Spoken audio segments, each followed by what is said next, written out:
Curtis Sparks has been one of the most influential people in the ATV industry almost since its inception. He is synonymous with the 200X. He was kind of one of the OG Team Honda riders. He really made his name in four strokes and on the 200X, but as he transitioned and two strokes became more popular, he was able to start building some of the best two strokes in the industry. Then when it came back to four strokes, again, he was one of the best out there, if not the best. He's done motors for multiple national champions, and he's still at it today. So in 2000, I met up with him at the Legends 2000 ATV race. It was in Ashtabula, Ohio, put on by Fast Track Promotions. And I talked to Curtis about Team Honda days, racing, where he saw things going. So it's really interesting to kind of look back, see what he had to say, as well as who was the GOAT of ATV racing all time. Curtis Sparks. I don't really have any nicknames. I'm from Bakersfield, California. Your racing history, like tell me any championships, major races that you won. Well, as far as the championships go, I suppose the biggest was I was like the 95, 96 Grand National Champion in the 200 class. But there's been numerous like local championships and things like that over the years that I've won, dating back to the mid-70s. I started racing, riding Honda ATC 90s. Back in the day when I started, that's all there was. There wasn't these high-powered bikes that we have now. But we took the ATC 90s and modified them just like we do these bikes now, and transformed them into race bikes. And that's how I got my start. And started out, basically building engines. So I always had a fascination with engines since I was a kid, and always tinkered. And and it just led into racing. You hop a bike up, you go to the sand dunes, and you meet up with somebody, and you see who's got the fastest bike, and it just went on from there. Tell me what you're doing now.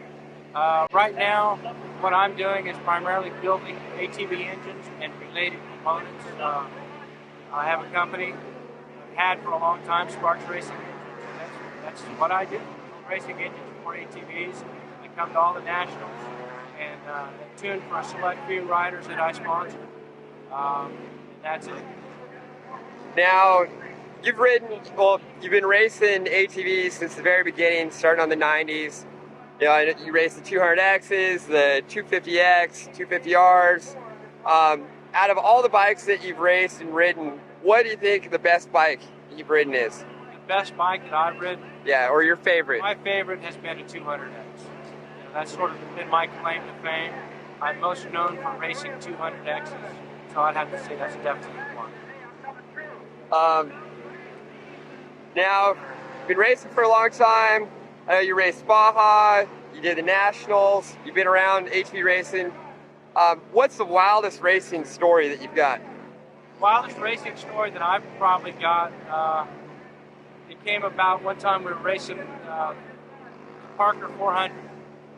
And I was psyched out, the adrenaline was flowing, and about 5 miles off the start, I got into a whoop section and went over the bars and got up, knocked myself out, and got up and remounted and took off again and raced backwards on the course for about 5 miles and got to the start line where I started. When I got there, I was just like totally confused because I didn't remember that spot pre-running the course. And I had not a clue where I was at because I was still about half dinghy from when I crashed. And just about the time I got there, I realized I had a flat tire. So I guess it's a good thing that I went backwards and went back and got a new tire. But we ended up winning the race that day. But anyhow, that's one of the crazier things that happened. But there's been lots of them. Who were you riding with in that? Mike Chester was my partner that day. Was he? Yeah. It's Harry McDermott's craziest story was at the Mint 400. He got knocked out and rode backwards down the course. He did that too. Yeah. Wow. But easy to do. Yeah. Easy to do. You just get all disoriented. You don't know where you're going. You just know you got to go. You get on a trail and you just start following it. Now, and you've been around racing. You go to all the races all the time still. But How was it actually getting out there, getting on the bike and racing with the guys again? It was a lot different than I thought it would be. I did better than I thought it would be. I felt better. Each time I went out, every practice session, I got more and more comfortable, and I felt best today. That last race, I really felt like it was beginning to come back. But that's in my mind. I'm sure that we still didn't look like pros out there, but it was a lot of fun. We had a lot of fun out there. What do you think the biggest difference is between racing back, when you had the Honda ride versus racing now? I think it's not that much different, to tell you the truth. Not for me, because I still take it very serious. I mean, at Team Honda, we were very focused. We were there to win races. That was our mission, was to win races, and we accomplished that.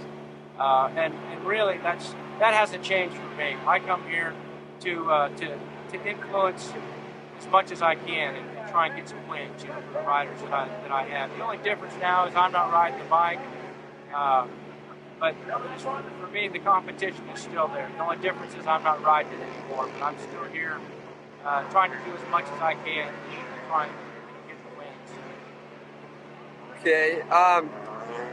Other than yourself, who do you think the best ATV rider is ever? Other than myself? Well, probably one of the best all time is Dean Sundahl. He was a guy that was, they called him King Dean, they called him Sideways Sundahl. They had a lot of nicknames for him. But at one time, Dean won about 38 straight races. And he was just, nobody could even come close to him. And he's a guy that started out ATV racing in the middle 70s when it began, and still races today in the desert occasionally. So, I mean, if you had to pick an all-time superhero of ATV racing, certainly Dean has got to be somebody to consider. Okay. Where do you see ATV racing going in the future? Well, I saw it come from very grassroots, amateur racing, and turn into a professional sport when the factories got involved. And fortunately, I was a part of that. And then I saw it take a downturn and go away. And I thought at the time that probably the sport would dry up, and within just a short amount of time, a few years, I'd be working on jet skis and motorcycles, doing something else, completely away from ATVs. But it just kept going, and it's just refused to die. And you can, from this weekend, you can see it's pretty healthy. The sport is, with all the new models that I know about that are coming out, and the ones that I probably don't know about that are coming out, the future looks good. And I don't know. I would like to see some type of factory involvement again, so that the young guys that are racing now can benefit. Or put a lot into it. I was involved in racing at a time where we were paid riders. We made a living racing three-wheelers and four-wheelers. And it would be nice that, that could happen again.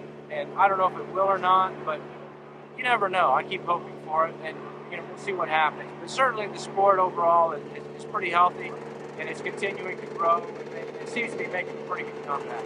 With all the new models that are out, as far as I'm concerned, the future looks bright. Curtis Sparks, obviously the man in the ATV industry. He's been killing it for a long time. Hope you enjoyed that interview. If so, make sure and check out some of these other interviews from that event. I've got Dean Sundahl, Marty Hart, Mike Coe, Jimmy White, Gary Denton. It's kind of like a who's who of the ATV industry. Also, if you can, I really appreciate if you can press the like button, hit subscribe, and then comment. Let me know, what do you guys think about this? And what about what Curtis had to say about where the sport is? And what do we need to do to keep it moving forward?